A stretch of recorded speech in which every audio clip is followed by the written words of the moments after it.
Hello, welcome to Effective Change and our Focus on Fiction section. As you already know, fiction gives us an escape from reality, and sometimes it offers a different perspective of it. Our Focus on Fiction segments offer a variety of stories and series to help you get away for just a little while. I've put links in the description to the original authors' works and their profiles. There will be a lot of stories from a lot of writers coming up, so be sure to subscribe and hit the bell icon so you'll be notified when a new story comes out. I've also included a link to support me through Ko-fi and PayPal, should you be so generously inclined. Your donations help me to create these stories and get these authors recognized for the great writers that they are. And without any further ado, let's get into today's story. An Introduction to the New Normals, a web novel by Ben Ulansey. Maurice looked toward his boss with a vacant expression. Maurice could tell that he was speaking, but made little effort to process any of the words that he was saying. He allowed his eyes to glaze over. One of the rare benefits of being confined to a dolphin costume was that he could allow his mind to wander without his eyes betraying him. "I'm not your friend, I'm your boss. And you've been paid to hold that sign, so go do it," said the boss as he scowled cruelly towards Maurice. As he stood there in that office, Maurice allowed his focus to drift over to the peacock ambling through the courtyard just outside the window. "Did you hear a word I just said? Can't tell where you're even looking in that damn thing. Sign! Now!" Well, it's true that Maurice was paid to hold that sign, and that he did work at the zoo. This was not his choice. Not exactly. He was an immigrant, and rent was expensive.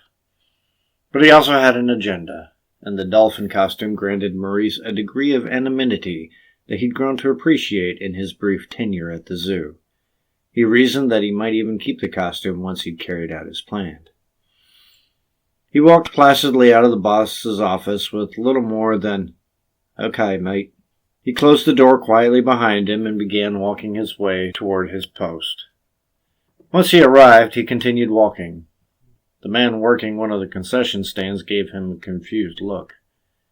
He made his way now past the vendors and gorilla exhibit. He walked with pointed composure. After a few moments, Maurice arrived at his locker. He delicately dialed in his combination, 552168. From the locker, he grabbed an enormous stun baton and what appeared to be a large plastic alligator. He stuffed the stun baton carefully into his suit. When he emerged from the locker room, it was with the alligator in hand. He walked back through the zoo calmly, but still managed to elicit concerned stares from a mother and her two children as he made his way past the lion exhibit.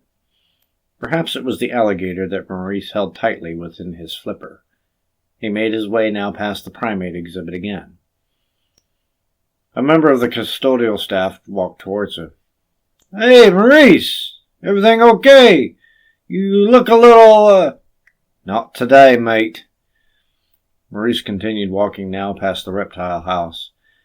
As he made his way now toward his post, his boss swaggered toward him. "Hey! Your spot has been empty for the past 15 minutes. Did I say you could go on a Before he could finish, Maurice took the alligator within his hand and swung it upward toward the boss with such explosive force that his boss went impressively airborne. When he landed again on the ground, it was followed by a few teeth. It was at first unclear whether those belonged to the boss or the alligator. "Free every animal in the zoo or the security guard gets it." He stood there in his dolphin suit and scanned his surroundings carefully. As the boss lay there bleeding from his mouth, he struggled to verbalize a reply. A staff member came to his aid.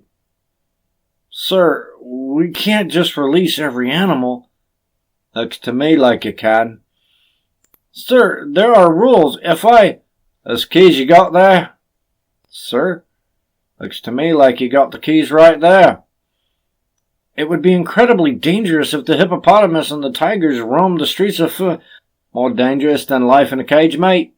Maurice began motioning toward him with the plastic alligator. Wait, I'll do it."